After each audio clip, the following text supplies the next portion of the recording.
देखिए विद्यार्थियों, हम शिक्षण विधियों के प्रकरण में पढ़ रहे हैं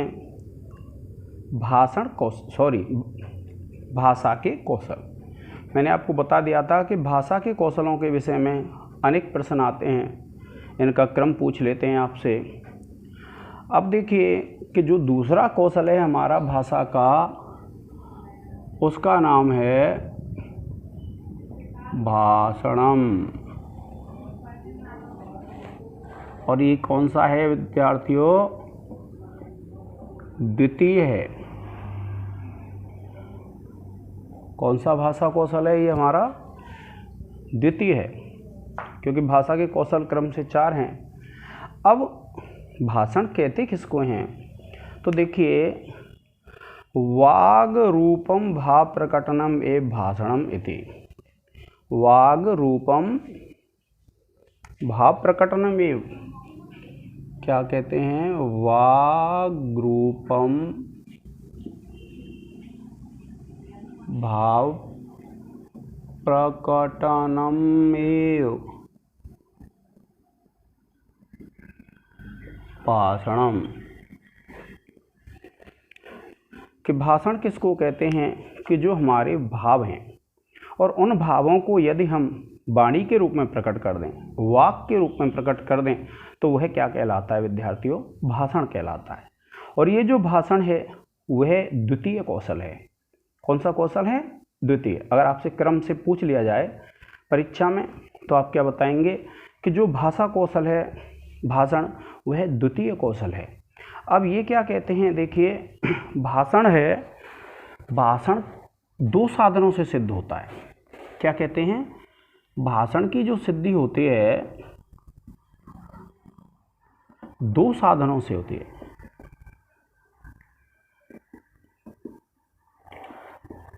कितनी साधनों से सिद्ध होता है? 2 साधनों से। तो देखिए, पहला तो साधन है इसमें अनुकरणम,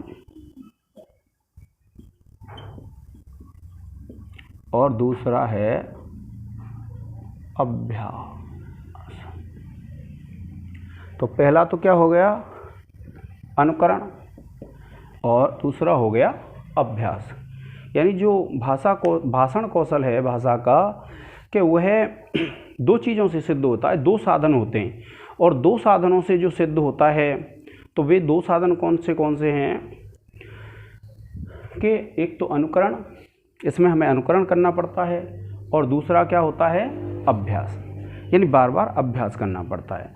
अब एक बात जो ध्यान रखनी है हमें, कि ये जो हमारा भाषण कौशल है यह जन्मजात नहीं है। अगर कोई कहता है कि ये जो भाषा कौशल है वो कैसा है, तो आप बताएंगे कि यह भाषा कौशल जन्मजात नहीं होता है, शिशु के वंश से नहीं उत्पन्न होता ये। यानी जब जैसे शिशु का वंश उत्पन्न हो जाए, यानी जब से उसका जन्म होता है तब से नहीं होता है। और जैसा माहौल होता है, जैसा परिसर होती है, जैसा वातावरण होता है, उसके अनुसार क्या है, व्यक्ति में भाषण की उत्पत्ति होती है। जैसा उसका परिवेश होगा, चारों तरफ का वातावरण जिस प्रकार का होगा किसी व्यक्ति का, तो वो जो भाषण है उसका उसी प्रकार से उसमें उत्पन्न हो जाता है। अब देखिए, इसमें जब आप देखेंगे कि जो भाषण होता है, तो इस भाषण में क्या है? मुख्य क्या होता है? उच्चारण होता है। तो क्या कहते हैं? भाषणे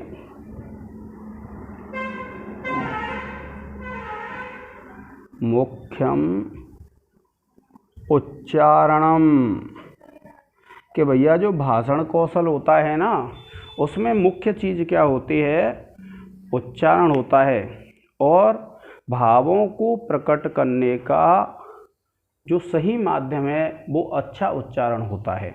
जब हम अपने भावों को प्रकट करना चाहते हैं, तो जब हम स्पष्ट और स्वच्छ शुद्ध उच्चारण करेंगे तो भावों को प्रकट कर सकते हैं। तो इनमें क्या है कि जो शुद्ध उच्चारण होता है वह भावों को प्रकट करने में महत्वपूर्ण भूमिका निभाता है विद्यार्थियों। अब उसके बाद देखिए क्या है कि जो बालक होता है उस बालक में भाषण कौशल को उत्पन्न करने के लिए व्यक्ति को निरंतर प्रयास करना चाहिए। जो शिक्षक होता है उसको बालक में भाषण की क्षमता उत्पन्न करने के लिए निरंतर शिक्षण देना चाहिए। उसको बार बार ये प्रयास करना चाहिए कि भाई जो हमारे छात्र हैं वह भाषण की योग्यता उत्पन्न कर सकें। अब कोई मान लीजिए यह कहता है कि भैया भाषण की आवश्यकता क्या है। अगर आपसे कोई कह सकता है कि भाषण की आवश्यकता क्या है, तो देखिए भाषणस्य आवश्यकता, तो भाषण की जो आवश्यकता क्या है, देखिए पहली जो आवश्यकता है भाव ग्रहणाय। क्या है? भाव ग्रहणाय, यानी भावों को ग्रहण करने के लिए भाषण की आवश्यकता होती है कि अगर आपको भाव ग्रहण करने हैं तो उसकी भाषण की आवश्यकता होगी। दूसरा है भावाभिव्यक्ति, यानी भावों की अभिव्यक्ति करने के लिए इसकी आवश्यकता होती है कि अगर आपको भावों को अभिव्यक्त करना है तो भी आपको किसकी आवश्यकता पड़ती है? भाषण की आवश्यकता पड़ती है। फिर है देखिए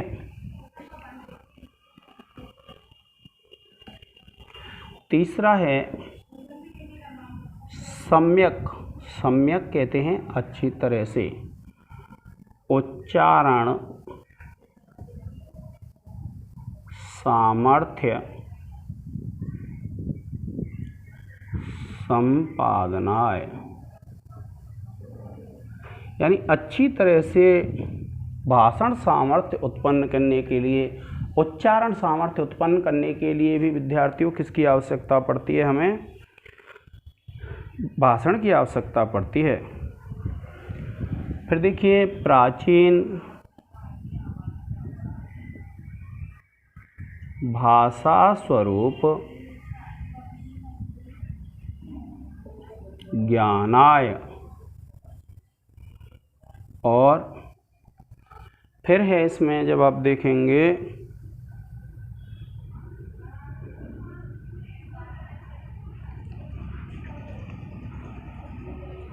विविध सभासु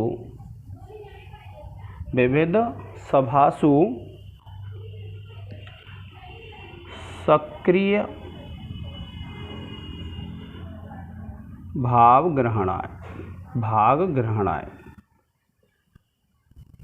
कि अगर कोई सभा हो रही है और आपको उसमें अगर सक्रिय भाग लेना है तो सक्रिय भाग लेना है तो आपको भाषण की आवश्यकता पड़ती है।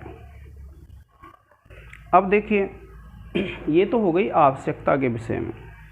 अब क्या है कि जब आप देखते हैं तो जो प्राथमिक कक्षा होती हैं, प्राथमिक कक्षाओं में विद्यार्थियों अध्यापक को भाषण सिखाने के लिए बड़ा प्रयास करना पड़ता है, क्योंकि जब प्रथम बार बच्चे कक्षा में उपस्थित होते हैं और कक्षा में जब उपस्थित होते हैं तो क्या स्थिति होती है कि उनमें भय पाया जाता है, उनमें संकोच पाया जाता है, और जो भय और संकोच पाया जाता है उसको बड़े प्रयास के द्वारा शिक्षक दूर करता है।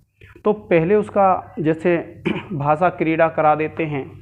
भाषा क्रीड़ा कराने के बाद जैसे मान लो कथा सुना दी, कोई भी अभिनय गीत है, इनके माध्यम से क्या है बालक जो होते हैं उनमें भाषण का कौशल उत्पन्न किया जाता है।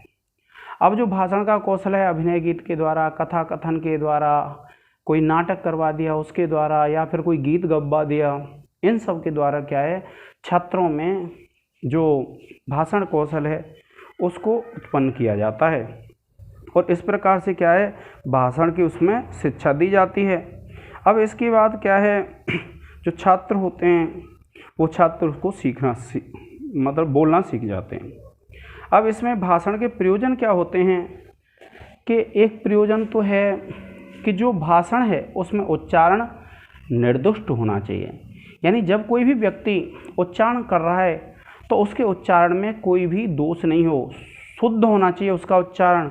और फिर उसके बाद क्या है कि जो छात्र होते हैं उनमें एकता की वृद्धि होनी चाहिए। यह भी क्या होता है, एक प्रयोजन होता है। छात्रों के शब्द भंडार की वृद्धि होनी चाहिए, और जो छात्र होते हैं छात्रों में जो शब्द भंडार है उसकी वृद्धि हो जाएगी, और उत्साह विद्यालय में गच्छन्ति, और जिससे क्या है वे उत्साह से विद्यालय में जाएंगे। अब इनमें जब हम देखते हैं कि क्या क्या चीज़ें ऐसी होती हैं जिनसे भाषण को बढ़ाया जा सकता है, तो देखिए एक तो हैं शिशु गीत।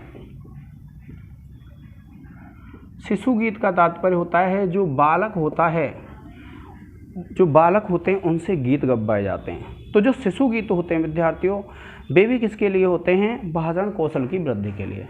फिर है कथा कथन। कथा कथन, अगर कहानी कह दें, और शिक्षक जब कहानी कह देता है तो क्योंकि बच्चों को कहानी रुचिकर भी लगती है, और रुचिकर भी लगती है तो जल्दी सीख जाते हैं। फिर है मान लीजिए वाचना, कोई भी जो विषय वस्तु होती है उसको छात्रों से पढ़वाते हैं, वच धातु से होता है, वाचना बन जाता है। और फिर है देखिए आपको बताऊं भाषा क्रीड़ा। भाषा क्रीड़ा क्या होती है, जैसे जिसको हम अंताक्षरी आदि बोलते हैं। छात्रों से क्या है भाषा क्रीड़ा कराई जाती है, भाषा में जैसे शब्दों के अनुसार या वाक्यों से या श्लोकों से, उनसे क्या है अंताक्षरी कराई जाती है। इसी को क्या कहते हैं, हम भाषा क्रीड़ा कहते हैं विद्यार्थियों। तो इसमें क्या है भाषा क्रीड़ा करते हैं। और फिर उसके बाद पद क्रीड़ा होती है विद्यार्थियों।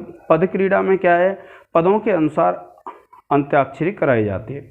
इसी प्रकार से क्या है, जैसे फिर मान लीजिए नाटक करा दिया। नाटक है नाटकीकरण, यानी बच्चों से नाटक करा दिया, संवाद बोलते हैं तो भाषण की योग्यता आ जाती है। और फिर है भाषण स्पर्धा। भाषण की स्पर्धा क्या होती है कि जो बालक हैं उनमें भाषण कौशल उत्पन्न करने के लिए क्या है प्रतियोगिताएं आयोजित की जाती हैं, जिससे बच्चे क्या है भाषण को अच्छी तरह से सीख जाते हैं। और फिर देखिए सारस्वत सभा होती हैं। सारस्वत जो सभा होती हैं, सारस्वत सभा क्या होती हैं,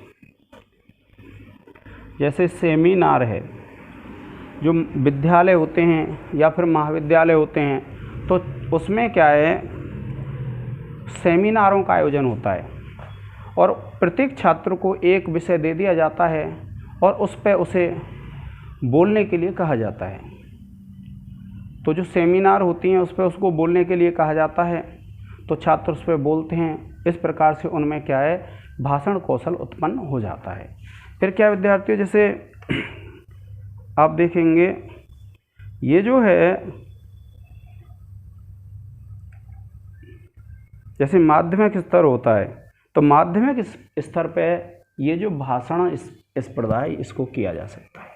और ये उच्च माध्यमिक में, क्योंकि जो सारस्वत सभा होती हैं उनमें जो टॉपिक दिए जाते हैं छात्रों को स्वयं बोलने के लिए दिए जाते हैं, तो स्वयं व्यक्ति जब ही बोल सकता है विद्यार्थियों जब थोड़ा समझदार होगा। तो ये तो उच्च माध्यमिक स्तर हो जाता है और ये माध्यमिक स्तर हो जाता है। और ये सभी शिशु गीत हैं, कथा कथन है, वाचना है, ये प्राथमिक स्तर पर आ जाते हैं। तो अब इसके बाद जो हम कौशल पढ़ेंगे विद्यार्थियों भाषा का, वह पढ़ेंगे पठन कौशल। तो आज के इस लेक्चर में इतना ही। जय हिंद, जय भारत।